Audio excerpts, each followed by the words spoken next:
Hello students, myself Trupti Pankaj Pawar and we are going to learn grammar subjects chapter number 3 kinds of sentence. So children, इसके पहले आपने जो topic पढ़े थे वो sentence और फ्रेसेस के बारे में थे। जो आज का आपका चैप्टर है वो है काइंड्स ऑफ सेंटेंस अर्थात वाक्यों के प्रकार। तो वाक्यों के प्रकार कितने होते हैं और इनकी डेफिनेशन क्या होती है, ये सब आप इस चैप्टर में पढ़ेंगे। So let's start. There are 4 kinds of sentence. तो जो सेंटेंस होते हैं वो 4 प्रकार के होते हैं। कितने प्रकार के होते हैं? 4 प्रकार के होते हैं। ठीक है, तो सबसे जो पहला नंबर का होता है या फर्स्ट नंबर है वो है असर्टिव या डिक्लेरेटिव सेंटेंस। उसके बाद में है इम्पेरेटिव, उसके बाद है C number interrogative and exclamatory sentence. तो अब हम सबसे जो फर्स्ट नंबर का है आपका असर्टिव सेंटेंस उसको पढ़ेंगे। An assertive or declarative sentence makes a statement or declares something। तो assertive या डिक्लेरेटिव सेंटेंस जो होते हैं वो किसी भी वाक्य, ऐसा वाक्य जो कि कोई स्टेटमेंट दे या किसी चीज़ को डिक्लेयर करता है या प्रस्तुत करता है, कोई भी चीज़ हो उस वाक्य के द्वारा डिक्लेयर हो रही है या घोषित हो रही है। डिक्लेयर का अर्थ होता है घोषित होना। तो उस वाक्य से अगर कोई चीज़ घोषित हो रही है तो वो जो सेंटेंस बनता है या वो जो वाक्य बनता है वो आपका होता है असर्टिव सेंटेंस। सो यहाँ पे आपको कुछ एग्जांपल्स दिए हुए हैं। तो फर्स्ट नंबर में आपका एग्जांपल क्या है? The sun rise by 7 in summer. तो यहाँ पे है एक स्टेटमेंट दिया गया है।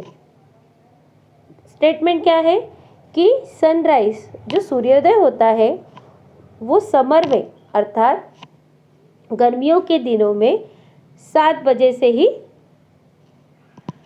शुरू हो जाता है। ठीक है, उसी के बाद में है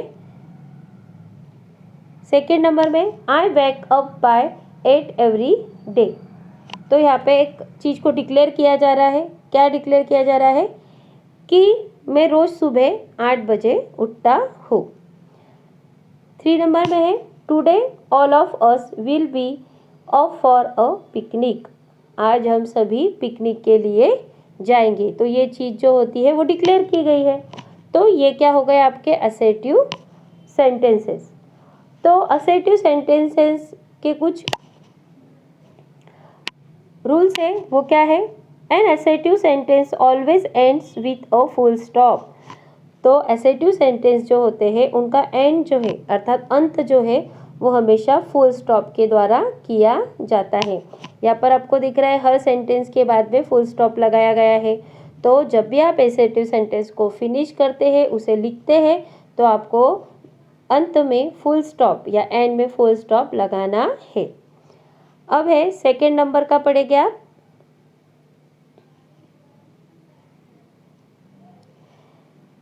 N imperative sentence. Imperative sentence express a command और रिक्वेस्ट। तो जो इम्पेरेटिव सेंटेंस होते हैं वो किन चीज़ों को दर्शाते हैं, एक्सप्रेस करते हैं? किसी कमांड को और रिक्वेस्ट को। यदि कोई उस सेंटेंस में रिक्वेस्ट की जा रही है, निवेदन किया जा रहा है या कमांड अर्थात आदेश दिया जा रहा है, तो वो सेंटेंस क्या हो गया आपका? Imperative sentence. तो इसके कुछ एग्जाम्पल है। फर्स्ट नंबर में close that door at once Dilnaz. तो यहाँ पर इस पिक्चर में ही दिख रहा है आपको, एक कमांड दी जा रही है अर्थात आदेश दिया जा रहा है कि उस दरवाजे को एक बार बंद कर दो दिलनाज। ठीक है, तो ये क्या हो गई? एक कमांड हो गई और ये क्या? इम्पेरेटिव सेंटेंस हो गया। ठीक है, सेकेंड नंबर में है let the childrens play in the ground. बच्चों को प्लेग्राउंड में खेलने दिया जाए। तो ये क्या हो गई? आपकी रिक्वेस्ट हो गई। रिक्वेस्ट किया जा रहा है कि बच्चों को प्लीज़ आप प्लेग्राउंड में खेलने दीजिए। ठीक है, तो जहाँ पर कमांड और रिक्वेस्ट आती है वो आपका सेंटेंस क्या हो गया? Imperative sentence. तो अब इसके भी रूल्स में क्या है? Imperative sentence always ends with a full stop. तो जिस प्रकार एसेटिव सेंटेंस को फुल स्टॉप से एंड किया जाता है, उसी प्रकार इम्पेरेटिव सेंटेंस को भी फुल स्टॉप से एंड किया जाएगा।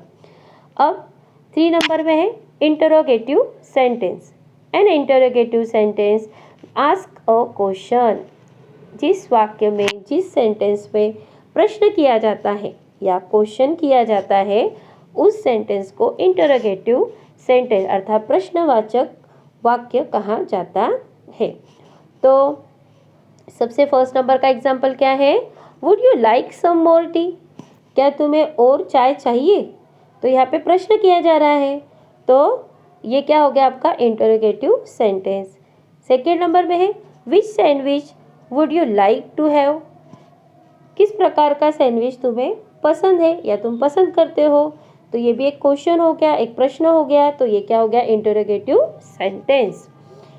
N interrogative sentence always ends with a question marks. तो जो इंटरोगेटिव सेंटेंस होता है वो काय से एंड किया जाता है? क्वेश्चन मार्क से। तो जब भी इंटरोगेटिव को सेंटेंस को आप लिखते हैं तो उसके एंड में आपको क्या लगाना है? Question mark. 4 नंबर में है an exclamatory sentence. Exclamatory sentence express a sudden और स्ट्रॉन्ग फीलिंग। तो जो एक्सक्लेमेटरी सेंटेंस होता है वो अचानक से जो फीलिंग्स आती है या ऐसी फीलिंग्स को दर्शाता है, एक्सप्रेस करता है, जो कि बहुत ज़्यादा स्ट्रॉन्ग हो और आश्चर्यचकित करने वाली हो और सडनली आ जाती है। ठीक है, हमारे मुंह से निकल जाती है, सडनली वो फीलिंग प्रस्तुत हो जाती है। हम उन वाक्यों को क्या कहते हैं? Exclamatory sentence. तो इसका फर्स्ट नंबर का जो एग्जाम्पल है वो है व्हाट अ ब्यूटीफुल प्ले। कितना सुंदर नाटक है। ठीक है, तो ये क्या हो गया? एकदम आश्चर्य से नाटक देखने के बाद में जो फीलिंग आ रही है तो उसके बारे में कहा जा रहा है, oh what a beautiful play. उसके बाद में हाउ वेल शी डांस। कितना सुंदर नृत्य कर रही है। तो इसको भी नृत्य को देखकर एकदम आश्चर्य की अनुभूति हो रही है, स्ट्रॉन्ग फीलिंग आ रही है, तो ये भी एक्सक्लेमेटरी सेंटेंस आपका हो गया। अब है an exclamatory sentence always ends with an exclamation mark. तो जब भी एक्सक्लेमेटरी सेंटेंस को आप लिखते हैं तो एक एक्सक्लेमेशन मार्क होता है, इस तरह का वो आपको लिखना होता है। ठीक है, तो इस प्रकार से जो आपके काइंड्स ऑफ सेंटेंसेस है वो आपके फिनिश होते हैं। तो उसी प्रकार आपको ये एक बार रीड करके assertive sentence, imperative sentence, interrogative sentence and exclamatory sentence के बारे में जान लेना है, पढ़ना है। और इसकी जो नीचे की एक्सरसाइज है वो मैं आपको होमवर्क में देने वाली हूँ, उसे आपको होमवर्क में कॉपी डाउन करनी है। सो चिल्ड्रंस, गुड बाय एंड